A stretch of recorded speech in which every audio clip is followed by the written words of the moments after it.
Hello ඉතින් කොහොමද ඔයාලට ඔන්න අදත් ලස්සන වීඩියෝ එකක් අරගෙන මම ආවා. ඉතින් මම තනියම මේකප් කරගත්තේ. ඒකයි මම මෙච්චර මගේ මේකප් එක පෙන්වන්න ඔයාලට. ප්‍රෝග්‍රෑම් එකකට යන්න තමයි මේ ලෑස්ති වෙලා යන්නේ. ඉතින් බලමු අද මොකද්ද තියෙන ප්‍රෝග්‍රෑම් එක. කවුද ඒකේ ඉන්නේ? මොකද ඒකේ වෙන්නේ කියලා බලාගෙන ඉන්නකෝ.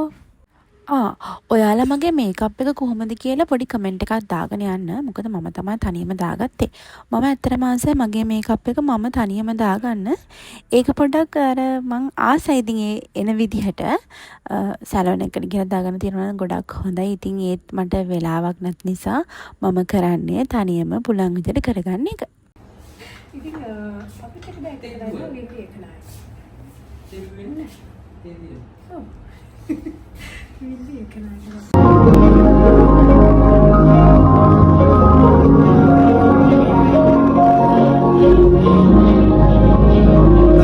ඉතින් ඔන්න අද ප්‍රෝග්‍රෑම් එකේ ප්‍රසන්ට් තමයි අපේ අංජලි. ඉතින් අංජලි ලස්සනට වැඩේ කරා. මං එයාට සුබ පතනවා ඉස්සරහට ලස්සනට වැඩ කරගෙන යන්න කියලා. ඉතින් මෙතනත් ඇවිල්ලා පේනවනේ මම පොඩ්ඩක් ටච් එකක් දාගන්නවා පුළුවන් විදිහට. හැබැයි ඉතින් මං හිතනවා මේ මං දාගන්න මේකප් එක මට ගැලපෙනවා කියලා. වැඩි දේවල් නැහැ. මං හිතන්නේ මම ෆවුන්ඩේෂන් එකක්වත් එහෙම ලොකුවට දැම්මේ නැහැ. කන්සීල් එකක් වගේ දාලා තමා මම ඉතින් කරගත්තේ. ඔයගොල්ලන්ට මගේ මේකප් වීඩියෝ එකක් ඕනේ නම් කියන්න මම අරගෙන එන්නම්. ඉතින් වොයිස් ඕවර් එක ක්ලියර් නැද්ද දන්නේ නැහැ. මොකද මම ෂූටින් ඇවිල්ලා ඉන්න වෙලාවක තමයි වොයිස් ඕවර් එක කරන්නේ. ඉක්මනටම ඔයගොල්ලන්ට බ්ලොග් එක දෙන්න ඕන නිසා.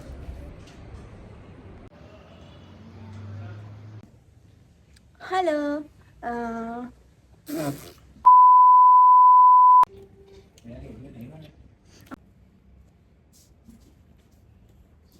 හයි මම හඳුන්වා දෙනකොට මම මොකක්ද කියන්නේ ඔයාලට? මට කියන්න හොඳට හිතලා කියන්න මම ඒක තමයි කියන්නේ. දැන් නවකයෙක්නේ. එතකොට නවක සින්නේ කියමනේ. නවක නවක නැගින තරම. අන්න හරි. ඒ වගේ එකක් වෙන්නේ ඒක නායක. මේ අනිත් අයට ලස්සන ඒවා හදාගත්තා. අද පුතේ මම තමයි හදලා දුන්නේ. දැන් අපි බලමු මගේ කොහොමද කියන්නේ. දැන් බලමු අද මම කියලා දුන්න ටික ලස්සනට කරයිද කියලා. ලස්සනයි නේද ආද? ඔයත් එහෙමයි. මෙයාගේ තාලි. මල විකාර. දැන් මම මොකක්ද කියන්නේ කොහොමද මම හදන්නේ? නවක පරපුරේ නැගින තරම ඒ වගේම අපේ හරිම ලස්සන සුරංගනායක වේ විලියක නායක. අයියෝ ඒක මං කියන්නේ. මෙතන ඉඳලා තියෙන්නේ ප්‍රෝග්‍රෑම් එකේ චූටි ක්ලිප්ස් ටිකක් විතරයි. ඉතින් ඉක්මනටම ඔයගොල්ලන්ට මේ ප්‍රෝග්‍රෑම් එක බලන්න පුළුවන් වෙයි කියලා මම හිතනවා. ඉතින් වැඩි දේවල් මම පෙන්නන්නේ නැහැ. ඉතින් ගොඩක් ප්‍රවීණ කට්ටිය තමයි වෙලේ හිටියේ. ඇත්තට මම තමයි එතන ඉන්න නවකම කෙනා. ඉතින් මට හරි සතුටුයි මේ වගේ ප්‍රවීණ කට්ටියත් එක්ක ප්‍රෝග්‍රෑම් එකකට එන්න ලැබිච්ච එකත්. ඉතින් විමුක්තියට මේ වෙලාවේ ස්තුතිවන්ත වෙනවා මට ආරාධනා කරාට. ඉතින් ලස්සන වැඩක් මේක. ගොඩක් ආසාවෙන් ඔයගොල්ලෝ බලයි කියලා හිතනවා ඉස්සරහට එන හැම ප්‍රෝග්‍රෑම් එකක්ම ඉක්මනටම මේ ප්‍රෝග්‍රෑම් එක ඔයගොල්ලන්ට බලන්න හම්බෙයි.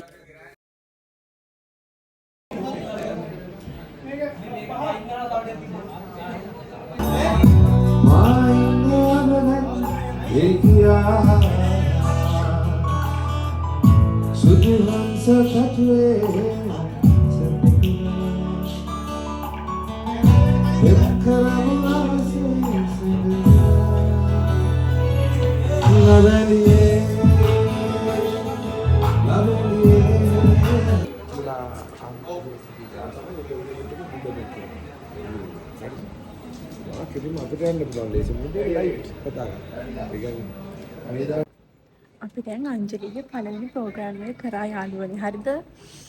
කොහොමද හරි හිතන්නේ? අම්මෝ මට ගොඩක් පායක් වුණා. හැබැයි සතුටුයි. මට සතුටුයි. අපි දෙන සතුටින් කාලයක් කරා. One eternity later. අපේ රශ්මිකා මේ වෙලාවේ මේකප් චුට්ටක් දාගන්නවා ළමයි. හලෝ මෙන්න උදේ ගත්ත බ්ලොග් එකේ ඉතුරු ටික දැන් තමයි අපි ගන්න හදන්නේ. ඉතින් උදේ හිටපු අයම අද අපිත් එක්ක රැයටත් සම්බන්ධ වෙලා තියෙනවා. ඉතින් හරි සතුටුයි. තව වැඩියෙන් කෙනෙක් එකතු වෙලා ඉන්නවා. ඔයගොල්ලෝ ඉතින් දන්නවා ඒ කවුද කියලා. මේ අකුර මේ ආසියා දැක්කම ඔයගොල්ලන්ට හිතා ගන්න පුළුවන් නේද මේ කාගේ කාමරේද කියලා. මේ ආසියාගේ කාමරයයි. ඉතින් ඔන්න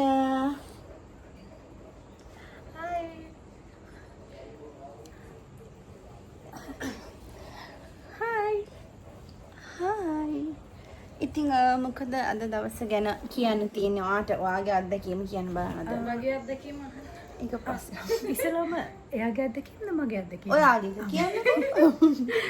අද දවස ගැන මගේ අත්දැකීම් කිව්වොත් අද දවසේ මට ඇත්තටම ලොකු අත්දැකීමක් හම්බුණා. මට කවදාවත් මීට කලින් හම්බෙච්ච නැති අත්දැකීමක්. ඒ අත්දැකීමට මට වින්ඩියෝත් ඇඩ් කරගන්න පුළුවන් වෙච්ච එක.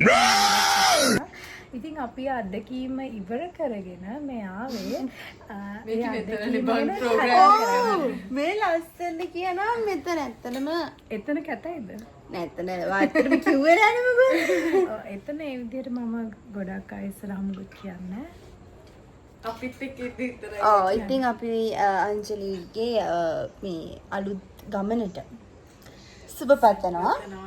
මම ඒ ගමනට ඉක්මනට ආලවත් එකතු කරගන්නවා.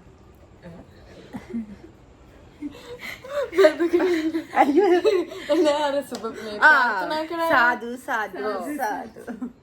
හරි. ඔයාලට මොකද්ද කියන්න තියෙන්නේ දැන්? අද දවස ගැනද? අද දවස ගැන ඇත්තටම හරිම ඛේද වාචනීය කේද වාචකයක්. ඛේද වාචකයක් වුණා. ඛේද වාචකයක් වුණා. ඉතින් අපි ඒ දුක බෙදා ගන්න ගමන් දැන් මේ ඉන්නේ. ඒ කියන්නේ අපේ දුක් ටික. අපි සාමාන්‍යයෙන් අපි තුන්දෙනා ඒ කියන්නේ මාසයකට නෙවෙයි සතියකට මේ වගේ මේ දවසක් දාගෙන අපිට වෙච්ච ප්‍රශ්න ගැන අපි කතා කරනවා. ඒක තමයි අපි තුන්දෙනාගේ තියෙන මේ විශේෂත්වය. ඒ කියන්නේ අපි දැන් සාමාන්‍යයෙන් අපි ඩේලි කෝල් මෙසේජ් කරන්නේ නැහැ. අපි කරන්නේ ඉතින් දවසක් දාගෙන තුන්දෙනා එකතු වෙලා අපිට වෙච්ච දේවල්, අපිට වෙච්ච කරදර, අපේ ප්‍රශ්න ටික කතා කරන එක තමයි අපි කරන්නේ. දැන් මේ අද ඒ වගේ මොහොතක්. හැබැයි අන්තිමේට අපි එක ප්‍රශ්නයක්වත් හරියට ගන්න නැහැ. ඇත්තටම දැන් අද දවසේ අතුරටත් ඒ අත්දැකීමට මට මුහුණ දෙන්න සිද්ධ වුණා. මම දැන් හැම වෙලෙම මේ විදිහට ඔෆිෂියල් විදිහට තමයි කතා කරන්නේ. ගෙදරදි ඒ කියන්නේ විශේෂ පුද්ගලයන් සමග කතා කරන්නේ ওই විදිහට ඔෆිෂියල් විදිහටද? ඔව්. හරි. අපි ගේම් එකක් කරමු. හරිද? අපි තුන්දෙනා ප්‍රශ්න අහමු. හරි. ඒ ලස්සන බ්ලොග් එක අපි ශෙරංගිගේ channel එකෙන් බලමු. මොකද මගේ ෆෝන් එකේ ස්ටෝරේජ් මේ වෙලාවේ අඩු වෙලා තියෙන්නේ. ඉතින් ඒ අලුත් ෆෝන් එකක් ගත්තා ඔයගොල්ලෝ දැක්කනේ. ඉතින් ඒ ෆෝන් එකේ ස්ටෝරේජ් නෑ. එහෙනම් අපි කොහොම හරි අපි තුන්දෙනා ඉන්න මෙයාට විශ් කරා ගොඩක් කට්ටිය මගේ channel එකේ කට්ටිය happy birthday කියලා. මේගොල්ලන්ට thank you. බොහොම ස්තුතියි ආදරෙයි. ශෙරංගි අක්කා හරිම cute කියලා කමෙන්ට් එකක් තියෙනවා. ඒකට තමයි වැඩියම like තියෙන්නේ. නේ මම කවුද දන්නේ? මම දන්නේ නැහැ. ඔය කියන්නේ මෙයාට පොඩ අවුල් ගියා හැබැයි.